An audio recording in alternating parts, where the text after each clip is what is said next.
आज श्रावण महिन्यातला पहिला सोमवार. त्यानिमित्त आपण ऐकणार आहोत कहाणी सोमवारची, शिवामुठीची. आटपाट नगर होतं. तिथं एक राजा राहत असे. या राजाच्या 4 सुना होत्या. 3 आवडत्या व 1 नावडती. आवडत्या सुनांचा तो चांगला प्रतिपाळ करी. नावडतीला जेवायला उष्टे, नेसायला जाडे भरडे, राहावयास गुरांचे बेडे दिले. गुराख्याचं काम दिलं. पुढे श्रावण मास आला. पहिल्या सोमवाराला ही रात्री गेली. नागकन्या देवकन्यांची भेट झाली. त्यांना विचारलं, बाई बाई कुठे जाता? महादेवाच्या देवळी जातो, शिवामुठी वाहतो. यानं काय होतं? भ्रताराची भक्ती होते, इच्छित कार्य तडीच जातं, मुलं बाळं होतात, नावडती माणसं आवडती होतात, वडील माणसांपासून सुखप्राप्ती होते. मग त्यांनी तिला विचारलं, तू कोणाची कोण? मी राजाची सून, तुमच्याबरोबर येते. त्यांच्याबरोबर देवळात गेली. नागकन्या देवकन्या वसा वसू लागल्या. नावडती म्हणाली, कसल्या ग बायांनो वसा वसता? आम्ही शिवामुठीचा वसा वसतो. त्या वशाला काय काय करावं? मूठभर चिमूट तांदूळ घ्यावे, शिवराई सुपारी घ्यावी, गंधफूल घ्यावं, बेलाची 2 पानं घ्यावी, मनोघावे पूजा करावी, हाती तांदूळ घ्यावे आणि तोंडानं शिवा शिवा महादेवा, माझी शिवामोठ ईश्वरा देवा, सासू सासऱ्या दिरा भावा, नणंदा जावा, भ्रतारा नावडती आहे ती आवडती कर रे देवा, असे म्हणून तांदूळ वाहावेत. संध्याकाळपर्यंत उपवास करावा. उष्टमाष्ट खाऊ नये. दिवसा निजू नये. उपास नाही निभावला तर दूध प्यावं. संध्याकाळी आंघोळ करावी. देवाला बेल वाहावा आणि मुकट्यानं जेवण करावं. हा वसा 5 वर्ष करावा.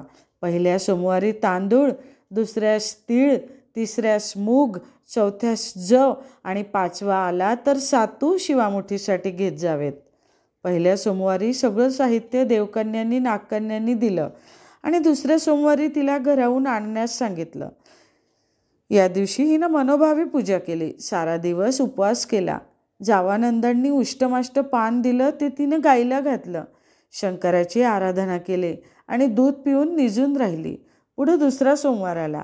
नावडतीनं घरातून सर्व सामान मागून घेतलं. पुढे रानात जाऊन नागकन्या देवकन्यांबरोबर पूजा केली आणि शिवा शिवा महादेवा, माझी शिवामोठ ईश्वरा देवा, सासू सासऱ्या धीरा भावा, नंदा जावा, भ्रतारा नावडती आहे ती आवडती कर रे देवा, असं म्हणून तीळ वाहिले. सारा दिवस उपवास केला. शंकराला बेल वाहिला. दूध पिऊन निजून राहिली. सासऱ्यानं संध्याकाळी विचारलं, तुझा देव कुठं आहे? नावडतीनं सांगितलं, माझा देव फार लांब आहे. वाटा फार कठीण, काटेकुटे आहेत, साप आहेत, वाघ आहे, तिथे माझा देव आहे. पुढं तिसरा सोमवार आला. पूजेचं सामान घेतलं. देवाला जाऊ लागली. घरची माणसं मागं चालली. नावडते तुझा देव दाखव म्हणून म्हणू लागली. नावडतीला रोजचा सराव होता. तिला काही वाटलं नाही. त्यांना काटेकुटे पुष्कळ लागले. नावडतीची दया आली. आजपर्यंत रानात कशी येत होती कोण जाणे. नावडतीला चिंता पडली. देवाची प्रार्थना केली. देवाला तिची करुणा आली. नागकन्या देवकन्या यांच्यासह वर्तमान देऊळ सुवर्णांचं झालं. रत्नजडीत खांब झाले. हंड्या झुंबरं लागली. स्वयंभू महादेवाची पिंडी झाली. सगळ्यांनी देवाचं दर्शन घेतलं. नावडती पूजा करू लागली. गंधफूल वाहू लागली. नंतर मूग घेऊन शिवा शिवा महादेवा, माझी शिवामोठ ईश्वरा देवा, सासू सासऱ्या दिरा भावा, नंदा जावा, भ्रतारा नावडती आहे ती आवडते कर रे देवा, असं म्हणून शिवाला मूग वाहिले. राजाला मोठा आनंद झाला. नावडतीवर प्रेम झालं. दागिने ल्यायला दिले. खुंटीवर पागोटे ठेवून तळी पाहावयास गेला. नावडतीची पूजा झाली. ती झाल्यावर माणसं बाहेर गेली. इकडं देऊळ अदृश्य झालं. राजा परत आला. माझं पागोटं देवळी राहिलं. तिथं एक पिंडी आहे. वर आपण केलेली पूजा आहे. जवळ खुंटीवर पागोटं आहे. तेव्हा सुनेला विचारलं, हे असं कसं झालं? माझ्या गरिबाचा हाच देव. मी देवाची प्रार्थना केली. त्यानं तुम्हास दर्शन दिलं. सुनेमुळे देव भेटला म्हणून तिला पालखीत घालून घरी आणलं. नावडती होती ती आवडती झाली. जसा तिला शंकर प्रसन्न झाला तसं तो तुम्हा आम्हा हो. ही 60 उत्तराची कहाणी 5 उत्तरी सुफळ संपूर्ण.